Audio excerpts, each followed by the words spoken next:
News and current affairs. Panig sa katotohanan.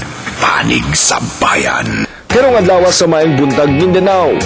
Mga pupils sa Igacos, gidalitan og mga school supplies. Mga residente sa Matina Gravahan, mangandam na kay kamo ang bisitahon karon sa Sugod Bahay Team. Sa News Patrol, lalaking tigpayuhot og marijuana, patay, human misukol sa mga pulis. Babayeng nagapangilad og doktor, nadakpan ragyod. Ug mga residente sa Lubugan Turil, gibisita sa barangay Kapamilya.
Bangon-bangon na mga kapamilya, ugdungan nating sugaton ang ating Monday morning. Nusa ka, Maayong buntag, Mindanao. Kumusta ang inyong weekend mga kapamilya?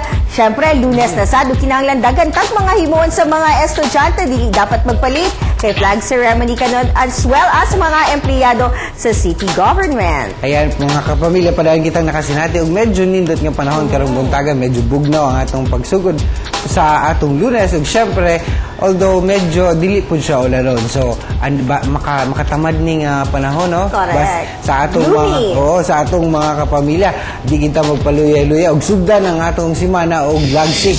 Kauban ninyong barkada din sa Maayong Buntag Mindanao. Ikaw ba friends over the weekend dun sa imong gihimo? Ako'y gina-mission dito sa Tugbok. Ayan. Pero sigurado ko napay mga hangover sa ilahang mga rest days ang atong mga kapamilya. Pero dapat daw pag Lunes, productive tayo. And para ma-inspire ang atong week mga kapamilya, kini good news para sa atong mga Pinoy kay usa ka Filipino doctor ang recipient karon sa Ramon Magsaysay Award nga mo'y equivalent sa Nobel Peace Prize. Ayan, napili si Dr. Ernesto Domingos, 76 years old, tungod sa iyang mga gihimo kontra sa sakit niya hepatitis ug sa iyang advocacy sa health for all para sa tanang Pilipino nga neonatal hepatitis vaccination nga masalbar ang milyon-milyong kinabuhi sa Pilipinas.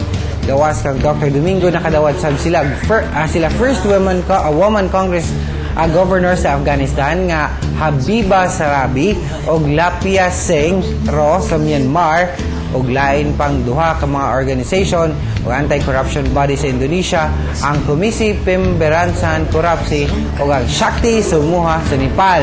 Ang mga nakadawat ang certificate of medallion o cash prize ng $50,000. Ang awarding pagabuhaton sa Cultural Center of the Philippines. Ayan, at least na po yung isa ka Pinoy nga nakahatag og dungog sa Pilipinas. Dili magud, although kining Ramon Magsaysay Award ang nagpasiugdan ni Pilipinas, pero dili tanang mga recipient ni ini mga Pinoy. Pilipino. So mga Asyano.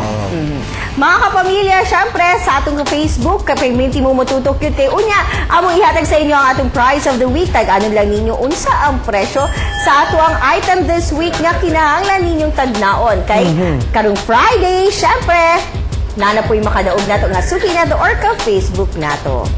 Ayan, syempre, atong sayro ng atong kapamilyang si Claude kung asa karong buntaga. Claude, good morning! Good morning, Claude! Good morning! Rise and shine sa ato mga kapamilya. It's a beautiful Monday morning, no? Siyempre, naata karon din sa dalang MacArthur Matina ug as of the moment medyo hawan-hawan pa luag-luag pa nga to ang dalan din so sa to mga kapamilya mga motorista moagi diri. Pwede ba kayo moagi diri mga kapamilya? Pero para po sa to mga kapamilya nga tagahuna, andam-andam na mo kay di amo adto sugod ka pamilya nato unya. Pero karon mga kapamilya, let's start the morning with the good news kay ila-ilaw nato usa ka bata nga nahimong sikat sa mga netizens tungod sa good deed nga iyang gibuhat kung kisa siya ania. Nakakuha og atensyon sa daghang netizens ang usa ka picture nga kuha ni Jinko mahitungod sa usa ka bata nga nagpakita sa iyang respeto sa usa ka tigulang sa pagsakay sa jeep. Sa post ni Jinko, kinsa mausay ni kuha og picture kang BJ. Gisaysay niya nga gihatag ni BJ ang iyang lingkuranan sa pasaherong tigulang ug nitindog kini sulod sa jeep. Sa karon, ang maong picture naanay kapin 15,000 likes. 3,600 shares ug 1,500 positive comments. Apan ang pangutana sa kadaghanan, kinsa magyud ang batang mipukaw sa huna-huna sa mga Davaoeños? Siya si Felicissimo Bernardino o mas nailhang BJ. Pagsakay man mga to, dagan man to nanakaw niya. Namatubang estudyante nagsakay dito niya. Pagsakay na ko dito kay dito ko tapad sa babaeng lalaki na dito sa Picasso niya. Naman tayo sa katigulang na nikabilan na kung alo, dari na lang kalo. Nga ana rin itong lalaki nga, sabak daw siya sa ako niya, anak ko. Sige ko, sabak na lang ko, katin. 11 anyos o grade 5 pupil sa Buhangin Central Elementary School si BJ. Bisan ang iyang mga teacher, walay da utang masulti sa bata. Naagod na siya pagka sipat gamay. Pero pag ginestoryahan gani na siya, mapatuo siya. Tapos, maskin, for example, kanang makasabaan siya or kuan gani sa iyang gibuhat na mali, kuan siya kanang mag-sorry siya sa imuha. Si BJ, ikaupat sa 5 ka mag-igsuon. Nagdako man sa usa ka broken family, apan gipamatud-an sa iyang inahan, nga dili kini babag aron mapadako og dunay respeto ang iyang mga anak. Yeah, oftentimes, ma-misunderstood siya.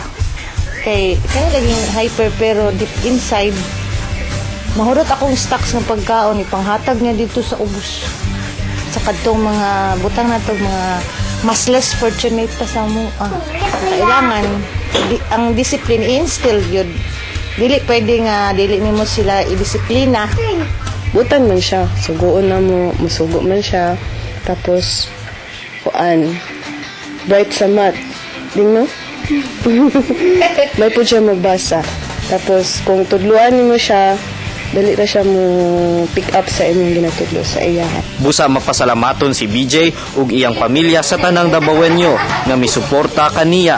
Hilabi na sa mi post ni ini. Nagpasalamat po ko nga ginatudluan ko sa kong mama o sa kong teacher. Iya, salamat sa pag-post iya. Naglaom ang pamilya ni BJ nga mahimo kining ehemplo sa uban pang kabataan nga ipakita ang maayong pamatasan.